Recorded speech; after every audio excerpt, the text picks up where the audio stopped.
Mi nombre es Eve Gil, nací en Hermosillo, Sonora, vivo en la Ciudad de México. Soy básicamente novelista, ensayista, cuentista, poeta muy poquito, dramaturga muy poquito, y también a través de mi hija mayor me infiltré en el género del manga.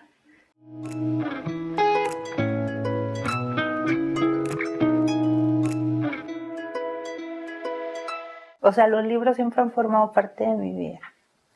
Entonces, desde una edad en la que nadie o casi nadie sabe lo que quiere ser, que son los 13 años, yo decidí que iba a ser escritora. Entonces, desde los 13 años soy eso, escritora. Pero al mismo tiempo me siento una escritora un poquito outsider. Casi todos los cuentos que he escrito me los han pedido, han sido encargos. Y casi sin excepción, cada vez que entregaba el cuento me decían, es demasiado largo, siempre. Entonces yo decía, yo no sirvo para escribir, o sea, era lo que yo empecé a pensar, no sirvo para escribir cuentos, porque siempre me mandaban cortarle, quitarle.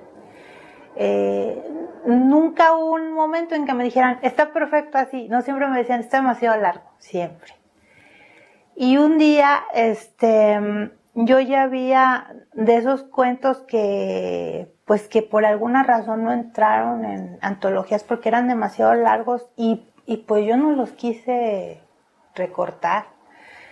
Reuní 3 que me gustaban mucho y los mandé a un concurso por pura... Y yo decía yo, bueno, si cuando los he presentado para las antologías me los rechazan, pues menos voy a ganar un concurso, pero pues los revisé un poquito, los acorté un poquito, que de todas maneras quedaron largos.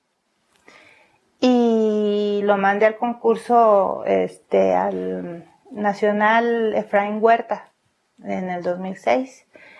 Cuando era periodista estaba entrevistando yo a Hugo Iriart y me entró una llamada de teléfono para decirme que había ganado el concurso y empecé a gritar y Hugo Iriart me decía, ¿qué te pasa? ¿En qué te puedo ayudar? O sea, no se me olvida. Y decía yo, tiene que ser una broma, ¿cómo voy a ganar yo un concurso de cuentos si escribo muy mal cuento? Y no, ahí me di cuenta que no. Y como lectora de cuento era muy mala. Entonces, yo tenía una idea preconcebida del cuento por cómo me lo manejaban, que era pues muy latinoamericana. Y empecé a leer cuentistas de otras nacionalidades y me di cuenta que escribían igual de largo que yo, los norteamericanos, bueno, Raymond Carver, ¿no? Haruki Murakami, que es uno de mis ídolos literarios, tiene unos cuentos que parecen novelas, ¿no? Larguísimos. Entonces dije, bueno, entonces sí existen los cuentos largos. Los 3 cuentos tenían algo en común. Y sin querer, o sea, no los hice pensando en que formaran parte de un todo. Los 3 hablaban de la imagen paterna. Entonces dije yo, pues un cuento de 3 chicas, casualmente, que tienen un conflicto con su imagen paterna, ¿no? Freudianamente hablando. Aunque los 3 cuentos son totalmente distintos. De hecho, el cuento que más me gusta siempre termino riéndome cuando lo estoy leyendo, me da mucha risa. Pero los otros 2 cuentos, pues, son más oscuros, ¿no? Entonces, por eso, yo le puse Sueños de Lot por una frase de Anaïs Nin, de los diarios de Anaïs Nin, que está reproducida como epígrafe. Ella en sus diarios afirma haber tenido una relación incestuosa con su padre, ¿no? Pero tratándose de escritores, pues ya sabemos que inventamos mucho, entonces, quién sabe, ¿no? Entonces, relacionado un poco con Anaïs Nin, le puse ese. Y además porque Lot cometió incesto con sus 2 hijas, ¿no? un incesto bíblicamente correcto, pero incesto al fin y al cabo. Yo he dado cursos sobre cuentos de hadas y lo último que llama la atención son las hadas, porque son cuentos muy crueles, muy sangrientos, muy... Claro, lo que nosotros tenemos en mente son las adaptaciones de Walt Disney, pero los verdaderos cuentos de hadas son terribles. O sea, son, bueno, a mí, recuerdo que mi mamá me quiso hacer un regalo cuando terminé la primaria y me regaló una colección de cuentos de hadas y yo estaba llorando porque decía que cómo era posible que Blancanieves hubiera matado a su madrastra en complicidad con los enanos, o cómo era posible que el cuento de la Bella Durmiente no terminara con el beso, sino que todavía tenía que defender a sus hijos de Maléfica, ¿no? O bueno, no Maléfica, porque en el cuento original no se llama Maléfica. Entonces, ese tipo de cosas. Entonces de ahí se me ocurrió, empecé a ver casos, sobre todo periodísticos, que me remitían a cuentos de hadas. Por ejemplo, el caso de las niñas que de estos hombres, que surgieron varios casos, no nada más uno, que las encerraban en un cuarto y hacían vida marital con ellas y las llenaban de hijos y los padres de las muchachas ya hasta las habían dado por muertas y resulta que estaban atrapadas en eso, ¿no?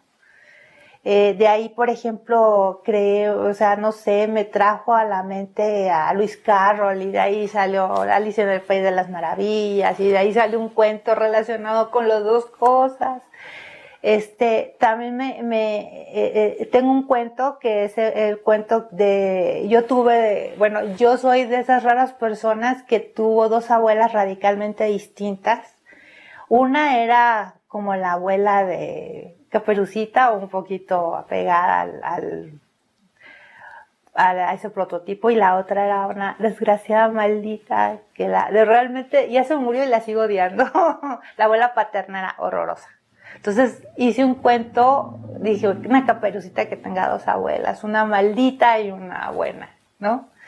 Y de ahí, de cosas así, empecé a crear cuentos de hadas. De hecho, también me inspiré mucho en Anne Sexton, que tiene un libro de poemas donde habla de las princesas, pero en términos muy, pues, como de mujeres explotadas, de mujeres que no las dejaron, pues, estudiar y todo eso, ¿no? Y trae un epígrafe de Anne Sexton, precisamente. Para mí la cuentista más genial de todos los tiempos, o a lo mejor suena así muy escandaloso para mi gusto, es Flannery O'Connor. Y hace unos cuentos larguísimos además.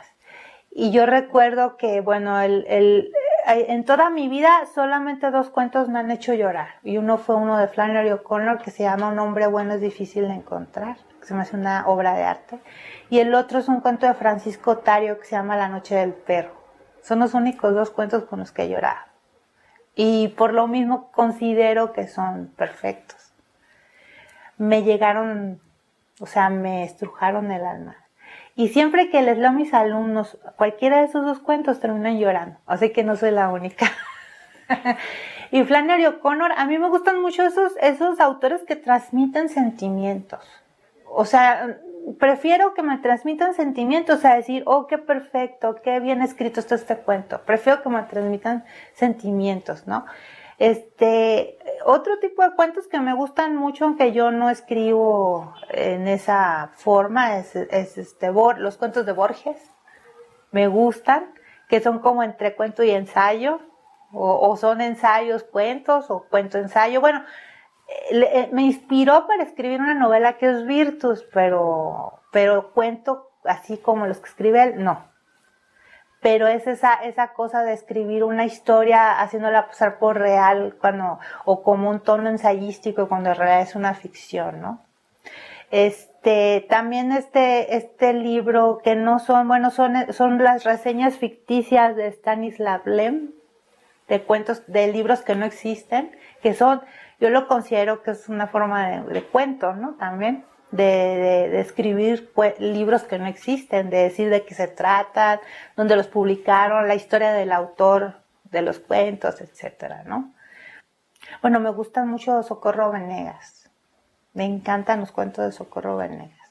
Se me hace una cuentista perfecta, porque aparte de que te transmite ese sentimiento, también escribe muy bien. O sea, tiene las dos cualidades, ¿no? Me gusta mucho Ana María Schua, una escritora argentina. Me gusta muchísimo Luisa Valenzuela. Luisa Valenzuela toma el tema de la dictadura argentina y escribe unos cuentos. Sí tiene algunos cuentos muy duros, pero algunos de los cuentos te mueres de la risa. Y dices, ¿cómo me puedo estar riendo con esto, no?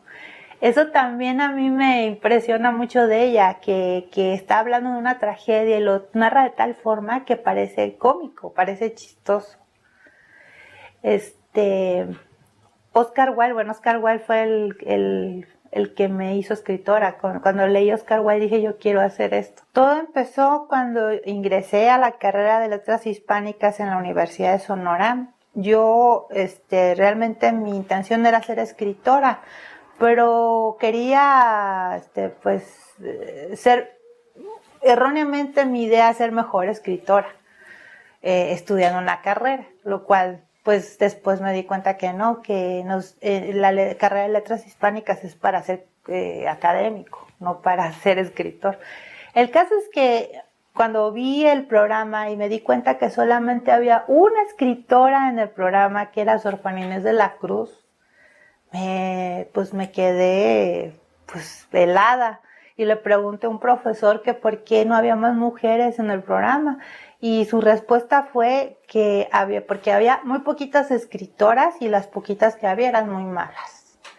Entonces, como yo quería ser escritora y me di cuenta que este profesor estaba generalizando, me di a la tarea de buscar escritoras y de analizarlas, de leerlas. Y entonces yo me hice propósito de cada vez que tuviera oportunidad, iba a exponer o a escribir trabajos sobre mujeres exclusivamente, siempre y cuando los maestros no impusieran a los autores, ¿no? Si dejaban que fuera libre el asunto, pues yo hablaba de escritoras. Y hasta me llegaron a odiar, que fue lo peor. Entonces, cuando llegué a la Ciudad de México, empecé a colaborar. Bueno, el primer medio donde colaboré fue en Siempre y después en Excelsior. Y en Excelsior estaba Miguel Barberena dirigiendo el suplemento Arena y me concedió la gracia de ofrecerme una columna. Y me dijo, te voy a dar una columna, ¿de qué quieres que se trate? Y yo le dije, de escritoras. O sea, pero me salió así, ni siquiera lo pensé, de escritoras. Me dijo, pero se te va a acabar muy pronto, me acuerdo que me dijo. Le dije, no se me va a acabar pronto. ¿Cómo quieres llamarla? Y me surgió también espontáneo La trenza de Sor Juana, porque en ese momento recordé un fragmento de Las trampas de la fe de Octavio Paz, donde dice algo así que la trenza de Sor Juana, la trenza que Sor Juana se recortó para ser monja, era una reliquia. Entonces de ahí surgió el nombre. Y esto empezó en el 2001, ya oficialmente como La trenza de Sor Juana. Y el periódico cerró y alcancé a publicar 300 semblanzas de escritoras. Y todavía seguí en un blog que está todavía en línea, nada más que ya no en el 2011 dejé de trabajar en él porque ya mis intereses habían cambiado, ya yo estaba escribiendo otras cosas.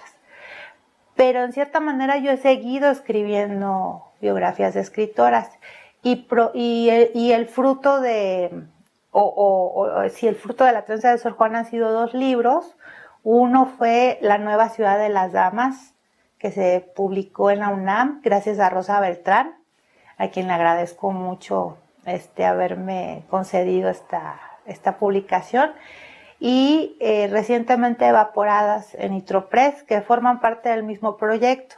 La diferencia es que en La nueva ciudad de las damas yo quise poner a aquellas escritoras que eran como un ejemplo a seguir, que habían tenido unas vidas espectaculares, que les había ido muy bien en la vida, que habían tenido premio Nobel, que todo. Y en Evaporadas es lo contrario, son las mujeres que fueron muy desgraciadas, que no fueron reconocidas en vida, que que tuvieron muchos problemas de alcoholismo, drogadicción, que se suicidaron, y curiosamente tuvo mucho más éxito el segundo.